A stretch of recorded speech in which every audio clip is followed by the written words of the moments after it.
Okay, good timing. Yeah.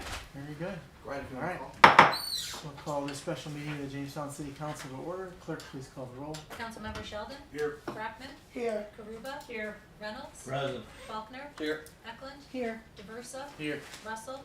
And President Doles. Here. Thank you.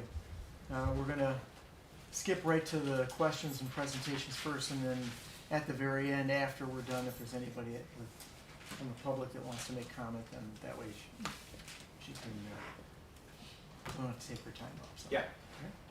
Absolutely. Okay. And just for clarification for the council, we've got Julia till about 4:30 our time, because I think she's done at that point. So she wants to be done working. Where are you?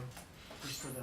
I'm actually in Colorado. I work remotely out of headquarters, FEMA headquarters in DC. So we moved a few years ago, and they let me keep clicking buttons. Nice. So it's only 2 o'clock there, right? Yeah, and kids get out of school at 3, so that's where I go. Yeah, I know. All right. So Nice. Tony, if it's okay with you, if council members just want to introduce themselves, this is Julia Barron, who is our project manager for FEMA. But I'll let the council members introduce themselves quickly. Julia, and I'll start. I'm Tony Doles. I'm the council president. And Bill Tony. Bill Reynolds, Ward 5. Regina Brackman, Ward 3. Frank Sheldon, Ward 1. Marie Karuba, Ward 4. Andrew Faulkner, Ward 6. Randy DeVersa, Council at Large. Kim Eklund, Council at Large. Excellent. And we have almost all of our council members here. We had one that is unable to join us. He may pop in on Zoom. I was just double checking real quick. He's not there. So, but we appreciate Julie joining us. We had given you some of the questions that the city council had for the beginning, and we had talked internally about those questions with you and wanted to see if you could just go over them for the city council and answer any additional questions that may come from that. Okay, let me pull up the original questions. I think it had to do with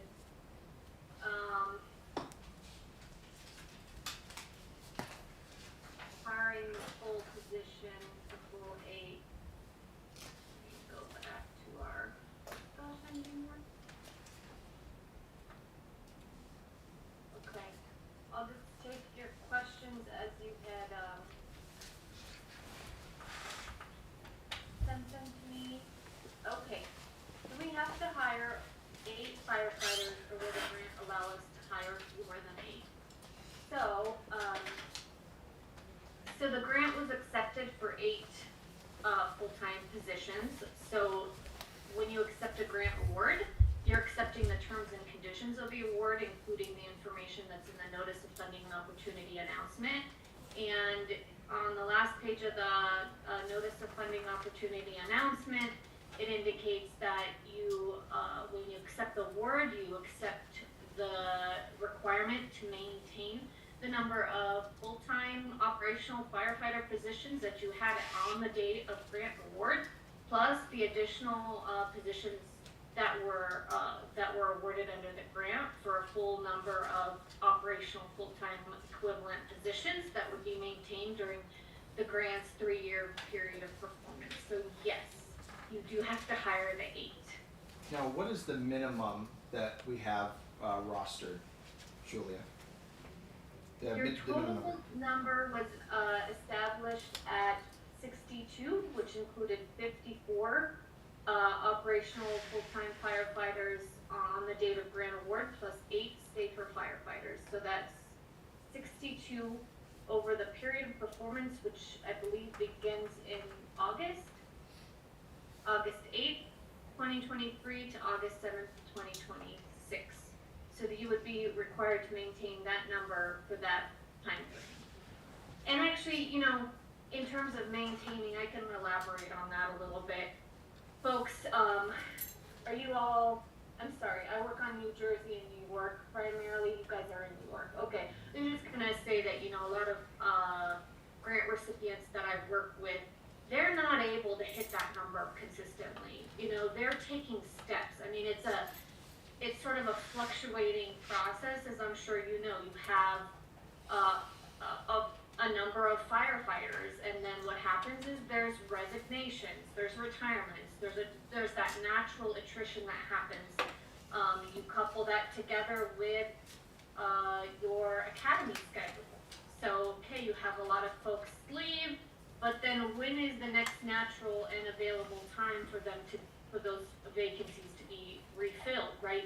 So there, when we say you have to meet that number, what we mean is you have to take active and timely steps to get to that number. You have to continually show us through your performance reports, which are due every 6 months, that you're taking steps to fill those positions. So you have some vacancies that occur, you're putting out job descriptions and taking steps to hire for the next academy. And let's say you are able to fill those positions with the next academy, but by the time the academy is over, you have more attrition.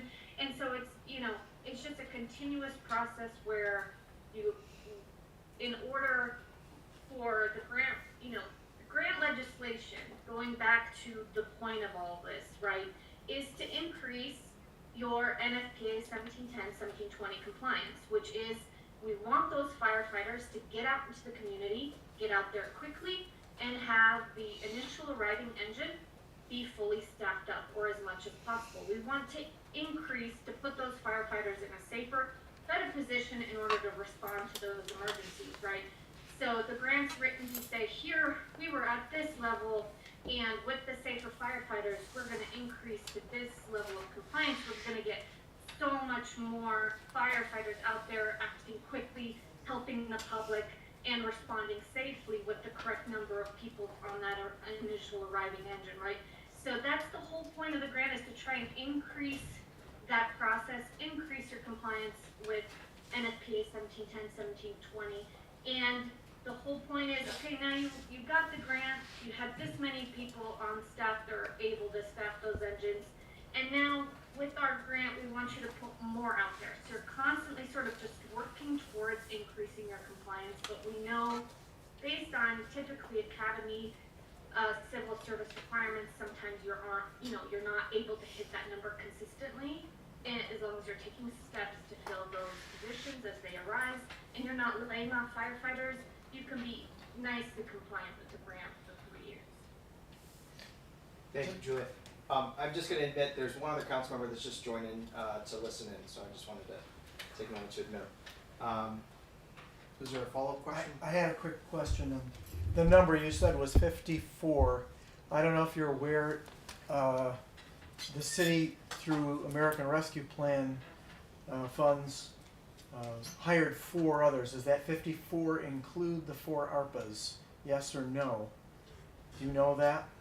I don't know. I know Matt would probably answer that, but we were told that it was 57. Now you're saying it's 54. Is that because there are 3 officers that are not included in the firefighting unit? Is that correct, Matt? That's So correct. so there was 54 full-time operational firefighters on staff during the date of grant award, plus the 8 that takes you. Open one. So in order to establish that level, I had a discussion with the grant POCs, and we. So let's see here. So the total number is 62, which includes 54 that were on staff on the date of grant award.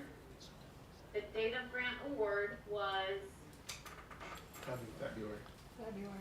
February 14th or 15th? yes, Somewhere in there. yes. So there were 54. Sorry. I keep changing screens. 54 on staff as of that date. Plus you add the 8 new safers for a total of 62 that have to be maintained during the grant.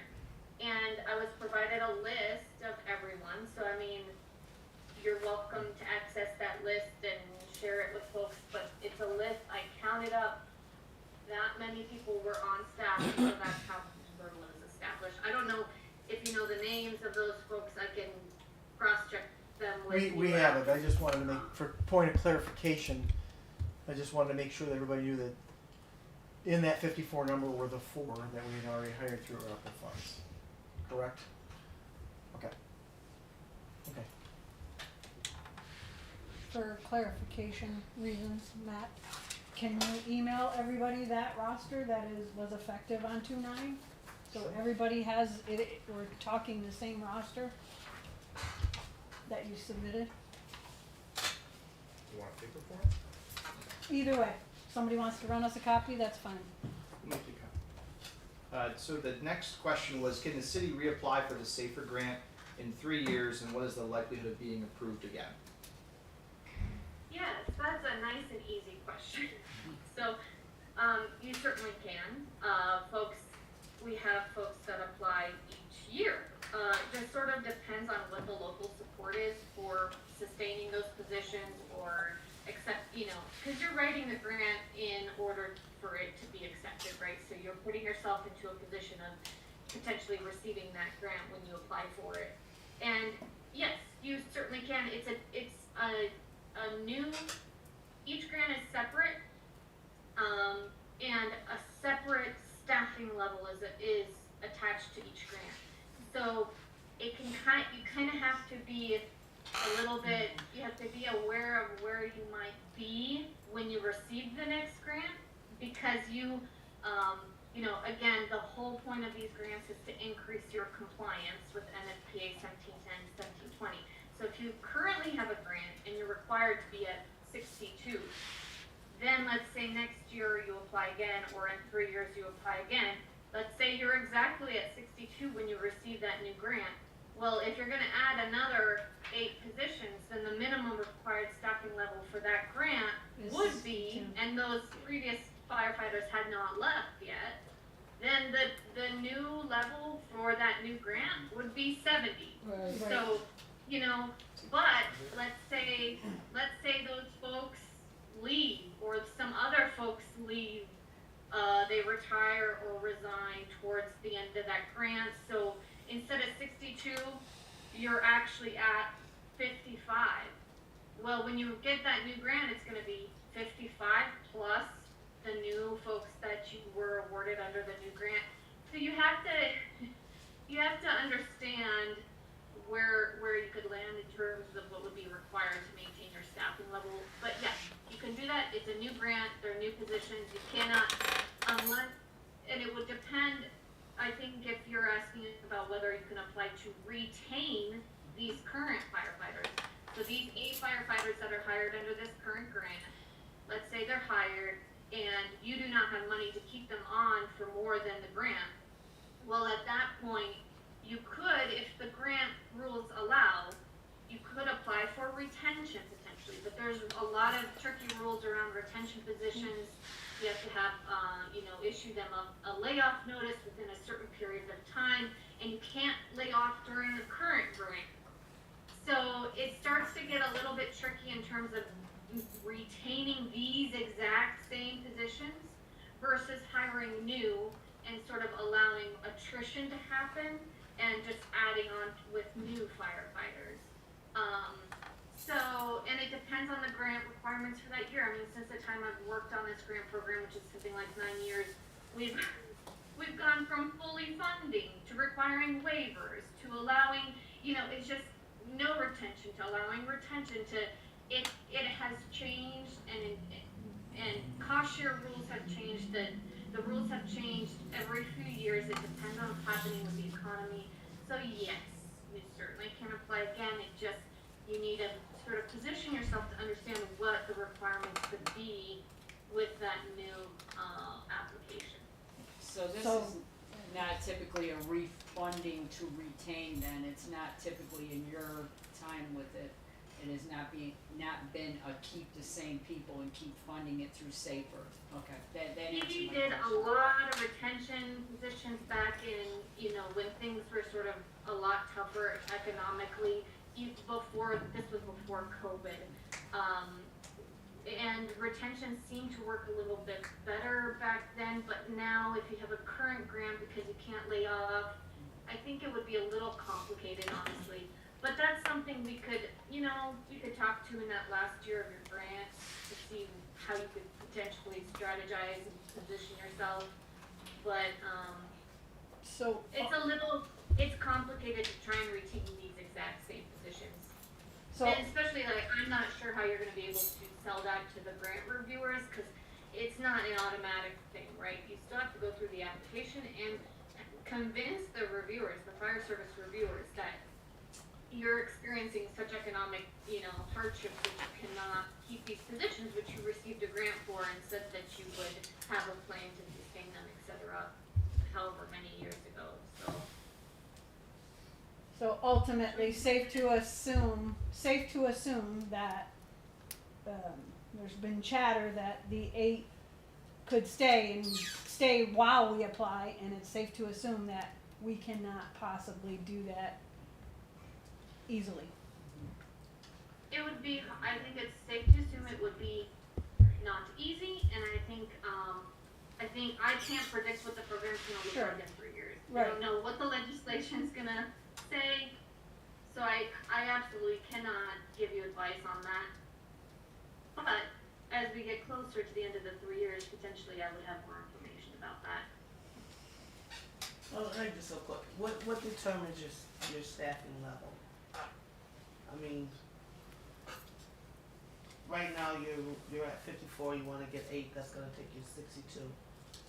What determines your staffing level? I guess is what I'm trying to understand. Do you know in 3 more years that you?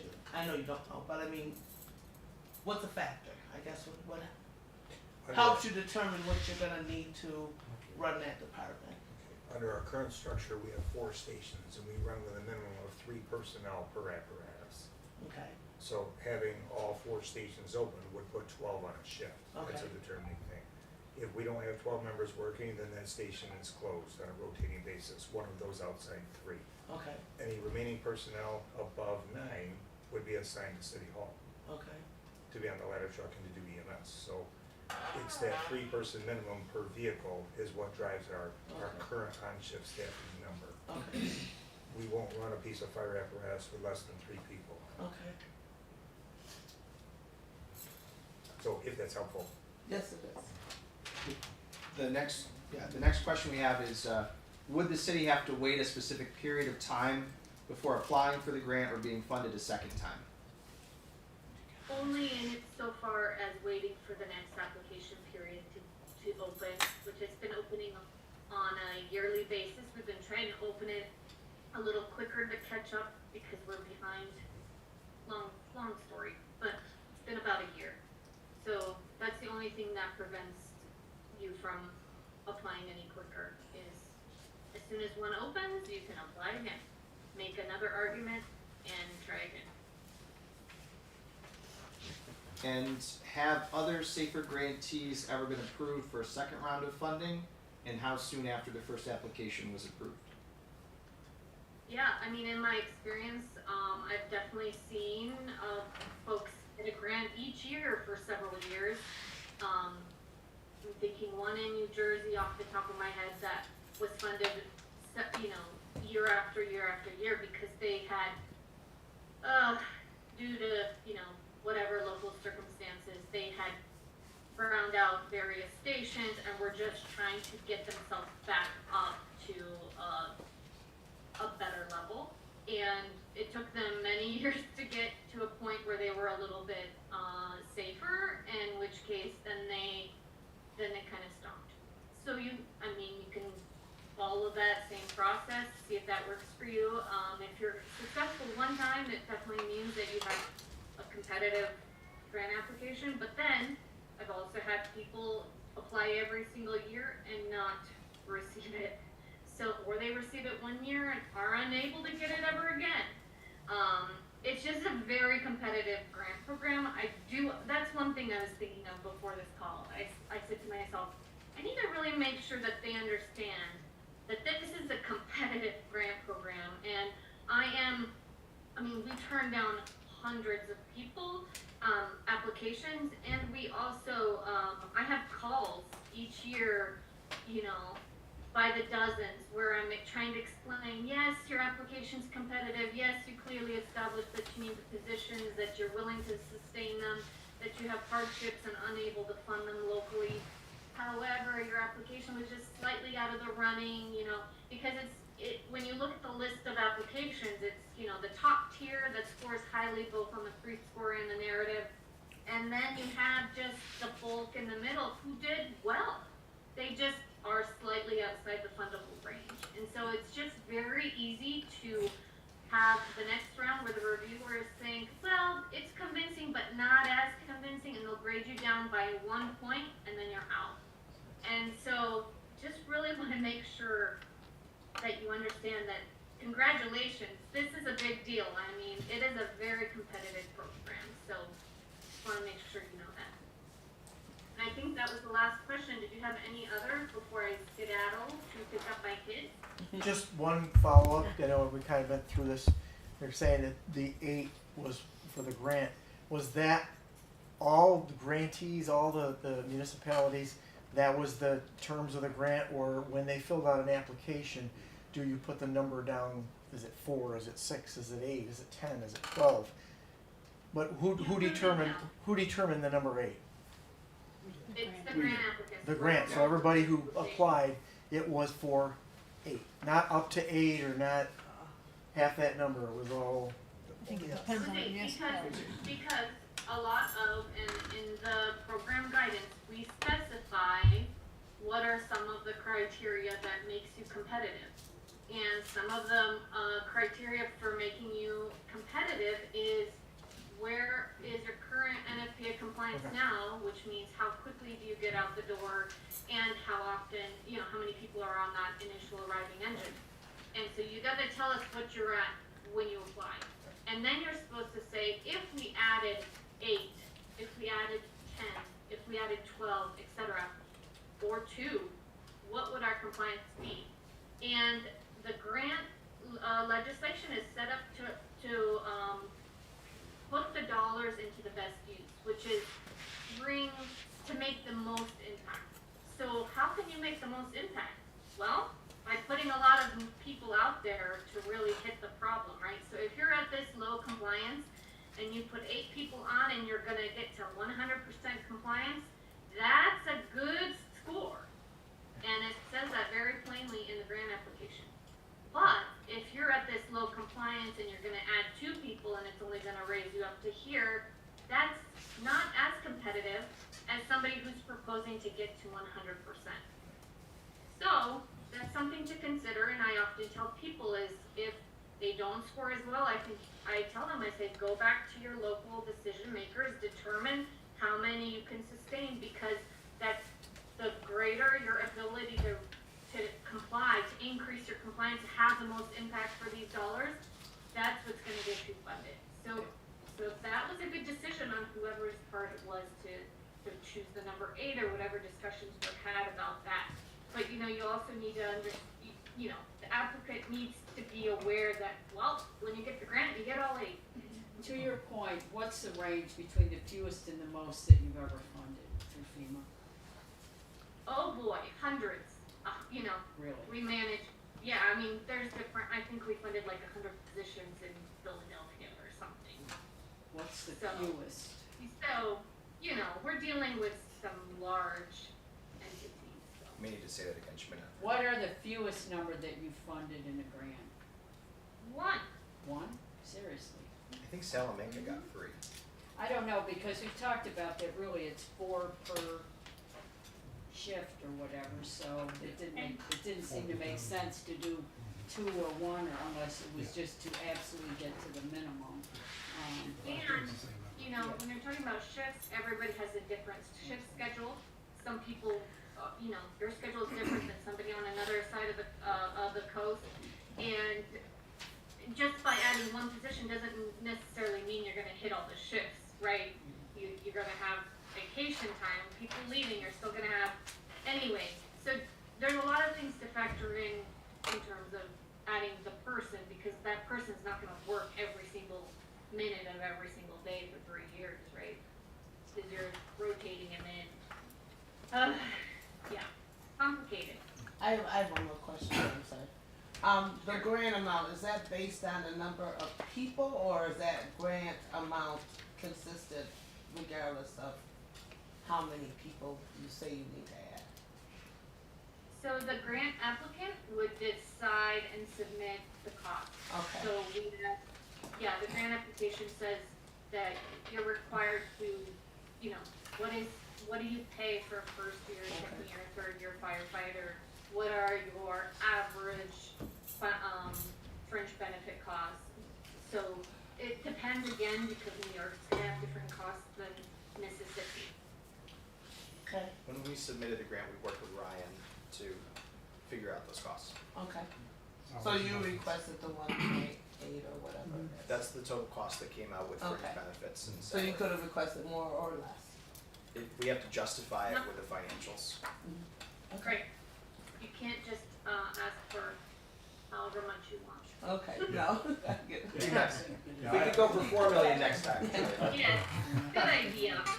Brent, you had one last question, I and have let her go. a question. Is it correct to say that at the time we applied for this grant, and even at the time that we were awarded this grant, that this program was set to expire, that Congress had not approved any additional funding for any more additional safer grants? They just recently did that, didn't they?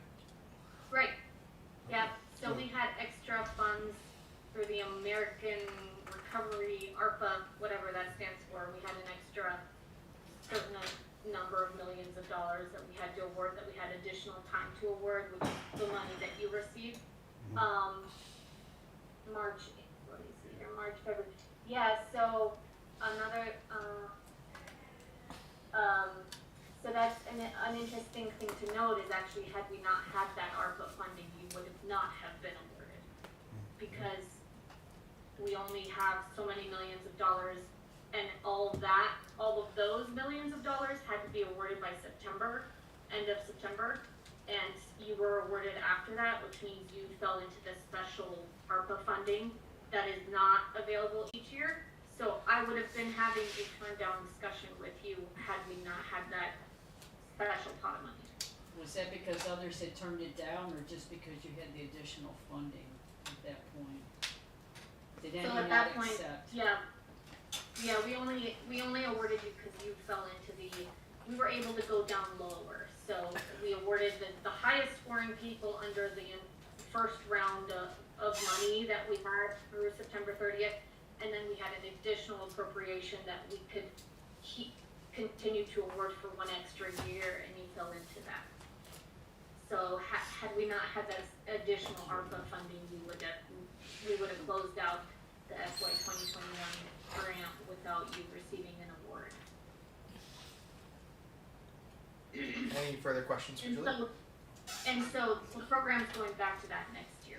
So we have the normal amount of money next year without the special ARPA funding. So we're going to award less people next year. It's gonna be even more competitive. So you're saying actually that we were not in the top tier of competitors then, or we were in the Correct. second tier, so even though we did well, relatively speaking, we did Right. not score in the top tier of people awarded. Right. Has a grantee ever rejected the grant? Or refused Yeah, it? I think, each year we might have one or two that reject. For whatever reason, circumstances have changed, they're unable to commit. So you already accepted the grant. The last time this happened to me was a few years ago where someone accepted and then declined or terminated. We terminated the grant. So I would not pull down any money because then you would have to return it. But all that you all have to make these decisions before August anyway. So I would be, pretty confident about moving forward with the grant by August before you hire anyone, before you draw down any money. Make sure you're really fully positioned to move forward with the grant so you don't have to return money. You're saying by August 2023, we would have to commit and move forward, is that or am I misunderstanding the date that we're doing? Well, August 8th of 2023 is when the period of performance starts, which is when you can begin billing the grant for salary and benefits for the 8 firefighters. So you should be taking steps now to hire, but you cannot actually bill the grant for their salary and benefits until August 8th. We do give you the opportunity to start the grant earlier. Say, for example, you hire them and they begin July 1st. You could start the grant early, as of July 1st, so that the grant can begin to build their, take responsibility for their salary and benefits, allow their salary and benefits. And, you could start the grant from July 1st of this year to 3 years, June 30th of, 26. So you can move the grant earlier, you just can't push it back. So let's say you don't hire, you start taking steps and the grant period of performance starts and you don't actually fill them until September, well then you're losing time on the grant, basically, to be billing the grant, the longer you hold off actually filling the position.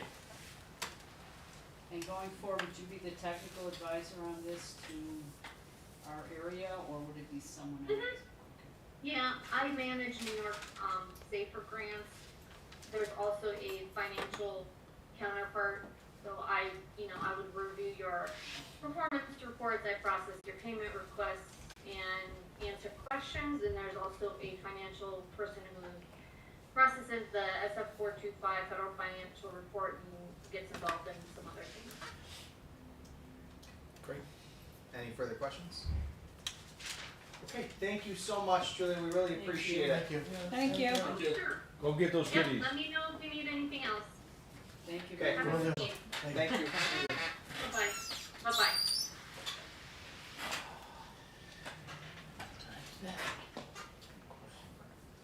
Jeff is still on here too. He looks frozen. No, He's blinking, he's blinking, he's moving. Hi, Jeff. Can you hear us? Can you hear? It's alive. He's moving. How's the voter turnout? I don't think he heard you, Matt. Oh, I think we've got him muted. Is he here? It's been pretty steady.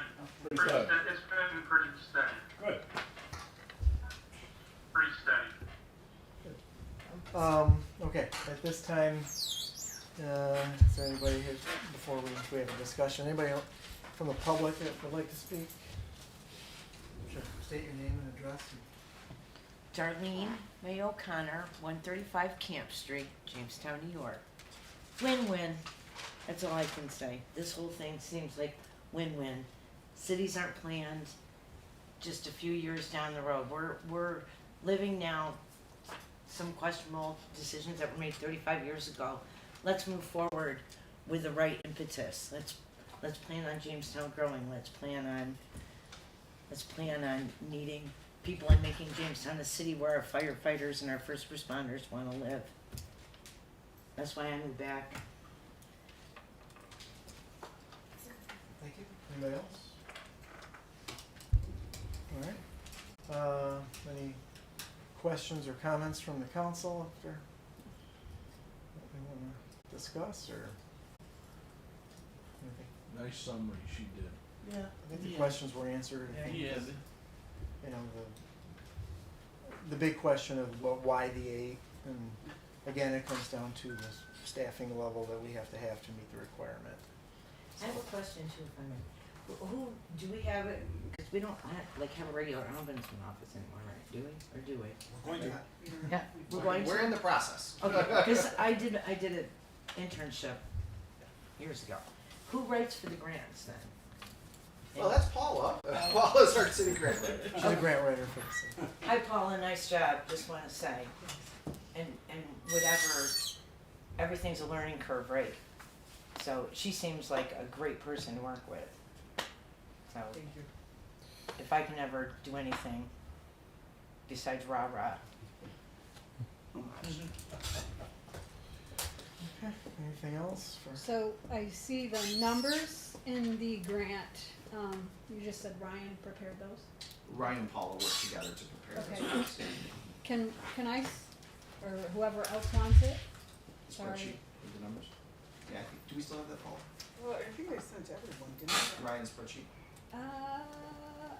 I printed everything I had. I don't know that I had the spreadsheet, but There's, maybe. I have the spreadsheet that has the hourly rate and I have the fringe all worked out. I think I've never seen that many in my time. That's fine. Okay. And then the actual budget is in the application. Yeah, that I It was have. prepared by Ryan and I. And the sustainability plan is also in the budget, in the application, it was also prepared by Ryan, and I and Matt. You sent that to us. I'm not sure if it was the Did we full get- group or not, We but can re-up it, that's okay. yep, it's in the actual application, it's not very user-friendly either. You have to go through a lot of pages to get there. I have a hard time getting in here for some reason. I think we can re-up it, Paul, if you just forward it off to me, we'll get to that. Probably the worst, part about the deal is when you, get an extension or a new grant. It sounded pretty tricky when you make the transition. As far as layoff notices and timeliness, yeah. So they could be sticky at that point. So there is a difference between this, you mentioned the retention grant and then just And a new one? hiring grant. Yep. Right, a new one, Yep, and you could apply for either yeah. one. To apply for retention, it sounds like you have to issue layoff slips within a certain period of time, and with the grant active, that's a huge no-no, it sounded like, so. There is a That's tricky. timing that FEMA will work with you on for that, yes. But she also said, right, that, so let's say You could lose by attrition. you could lose by attrition, and then as long as you're Trying to hire. trying to keep that level, it's not like they're gonna cut you off right then and there. They're just looking for best efforts to move to comply with the grant process. And that's kind of what I took from that. I mean, just as she was saying, I mean, how competitive it is, and just to be even awarded, even if it was a second tier, thank goodness for our money, whatever. But I mean, it's very competitive. There's people that were refused, the opportunity to get this money, so. But there have been people that give it back, she said that, but still. I mean, that's basically what it'll come down to, it doesn't seem like you can reduce that number down. When you said 8, that's what we're held to, is the 8, so we can't go back, oh, I'm need 4. So, either the 8 or nothing, basically is what it comes down to. Correct. Yeah, it sounds like it nullifies the grant Yeah. when you drop it to 4. Yep, she said, you Well, we're can't, not meeting the terms of the you can't even do contract. that. Yeah. Nullifies We it. would not be fulfilling the contract, No. said we would hire 8, we would retain 8 throughout the period of the Yeah. grant for 3 years. And then what happens after that is up to, what you said, you have to work on a plan to try to figure out how you're going to pay for it if you haven't already got the funding to pay for those additional firefighters. And you're talking salary and benefits. So I just want to confirm, I've got 2 things for you all. One is the email over the roster, and then a spreadsheet of the fringe costs. Correct. Just wanted to make sure there wasn't anything else that we're missing. Anything else? Any other questions? No? He's back. We're good? Jeff is just listening. All right. Jeff, you got anything? Jeff, you here? He's muted, he's muted, he's not His muted. internet's not very good. Yeah. Boy, yeah, he's in school. Well, Very if we He's had a Jordan out by Lincoln. the time he talks, we'd be gone.